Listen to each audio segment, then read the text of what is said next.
I'm Dr. Gaby Cora at the National Publicity Summit with Peter Dash. Peter, welcome. Yes, Gaby, it's great to be here. It's a real pleasure.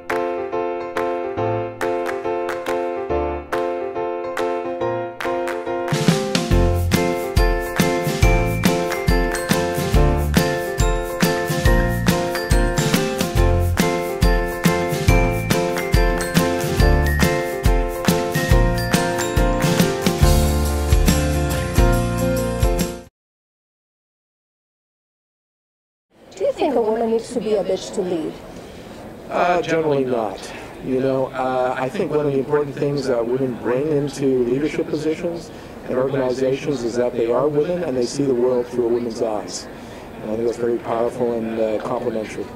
And in what way, why do you think that there's this perception that they need to be that way, to be able to get along or to not get along, but be in charge? Well, what do you think? I think it's the old boys, particularly the traditional old boys, have really generated this idea that if you're not real tough and nasty, maybe not all the time, you're going to have this hard-nosed approach and aggressiveness that your company's going to fold. It's not going to be as successful as it can be, and I feel the opposite.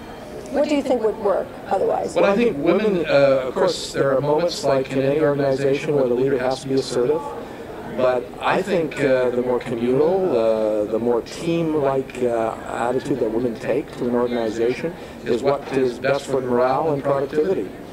Now, the interesting thing, though, is, you know, for a man and a woman to be assertive, you just need someone who is expressive, who's clear in their delivery of whatever message they want to give. However, when we talk about being aggressive, we usually refer to a man being aggressive if he's about to strike. Whereas with a woman who may sometimes be perceived aggressive, even if she's just being assertive and tough. Right, and that's, again, I think the more traditional men also might, you know, as much as they want that aggressive woman there, they can also go the other way and say, wow, she's a real, you know, B-I-T-C-H. You know, so you get it both ways, I think. Right. You know? So what would you suggest for women leaders to be more successful in leadership positions these days? Well, I think for women to be more successful, I think fortunately my generation, the younger generations, are wanting this more authentic women expressing themselves. So I don't think women have to be so totally different with the younger people. But I think with the older, the old boys club, they've got to be much more strategic. And the kinds of ideas I would have for being more strategic is, I guess sometimes you just have to go out and on the sports, go out for the games and so on, and learn. You know, for example, my brother, his girlfriend, unfortunately his first wife died. She was kind of a bit of an alpha woman, but she got to learn golf, and that helped her a lot with becoming a vice president of a major bank, because there was some common interest with the traditional males who loved the golf. So I think, you know, finding out what their, the old boys' pastimes are and their interests, and not just sort of saying, oh, I don't like golf, but I'll learn golf because it'll make them happy, but maybe just going a little bit more towards trying to understand their hobbies and interests and being able to talk to them like about hockey a bit, but not necessarily, you know, saying, you know, turning into a hockey fanatic because I want my boss to promote me, but just better understanding. I know there's books out, Men Are From Mars and Women Are From Venus, and so better understanding the traditional male mind can better help them maybe in communicating in a way that's more acceptable to them. Now, some women would argue, well, why would I need to learn golf, or why would I need to get into sports if I'm not interested? How about guys learning what I like to do so that they can better communicate? Oh, I think it should be both ways, and what I'm talking, Gaby, is about particularly dealing with the more traditional guys, you know, who are less willing to go the other way. But I think the younger men in general, I know it's stereotype, you know, they say, yeah, well, you know, you like tennis or whatever, or you know, or whatever sports, you know, you like marathons or running, yeah, let's talk about that. But again, I think with some of the older guys, and it's changing, fortunately, I think generally for the better, but sometimes I wonder. Yeah, I think the two-way approach is more possible. How about women in politics?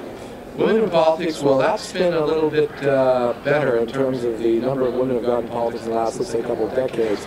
But, you know, I used to think, you know, we're doing pretty good here in North America. Then I was in Finland, I was in Scandinavia and Sweden as well a few weeks ago, And I was looking at, this is outside politics, but I was looking at the top department store, a real giant department store that got stuff in Russia and Estonia, and so they're not just in that small country, Finland. Half the board of directors are women. Now, in Norway, they have a law mandating 40% of women, and I think half the legislators, but back to politics, are women. So, yeah, there's been a lot of progress here in North America. But about 10% of women on boards.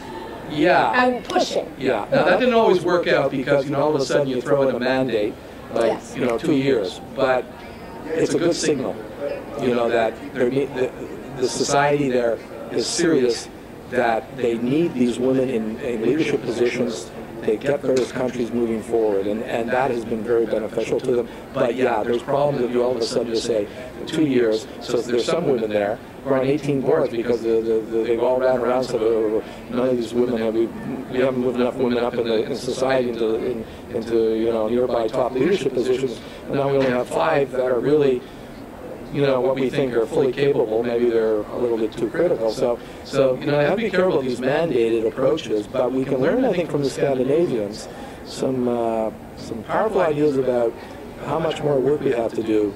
And it will make for a better society, as I said, through many the media here. I don't think, who knows, but I don't think we would have had such a huge economic crash if we had some women CEO bankers, or people like Meredith Whitney. I know Meredith's not good on municipal bonds, but she was the one who said these shares are going to go down to $1. These banks are in a mess, and everybody was, all the old boys were going against her and saying, Meredith, you're you know, like you're an anarchist, you're a troublemaker, you only want news bites or whatever. But I believe that women, because of their interest in moderating risk, we need them more desperately than ever because we have a risky world out there, as I call it, a brutal world.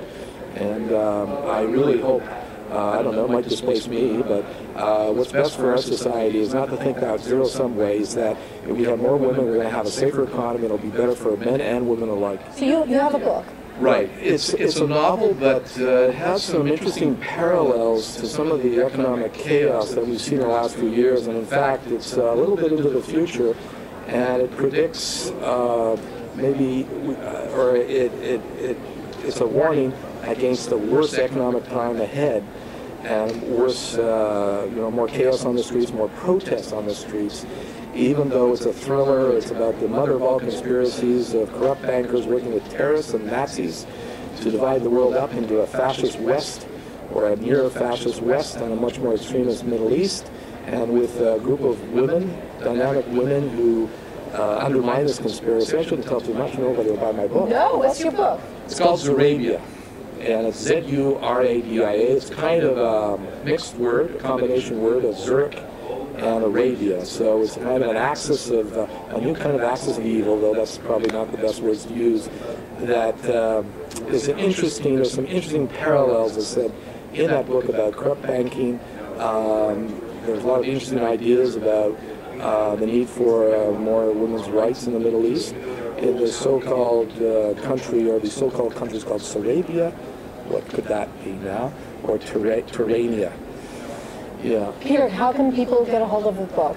Well, they can get it on Amazon.com. It's like at 60 different web places or retail. If you're in Canada, it's in about 14, at least 14 or 15 bookstores at Indigo Chapters. And Heather Reisman has been very good there. She's the head of Indigo Chapters, a woman CEO. Again, I think the women, just like my character in the book, the co-partner to this strong protagonist, Isolde, is sort of carried forward by her goodwill. I feel that in my life with my mother and other women has helped me go forward. Thank you, Peter. All right, thank you. Thank you.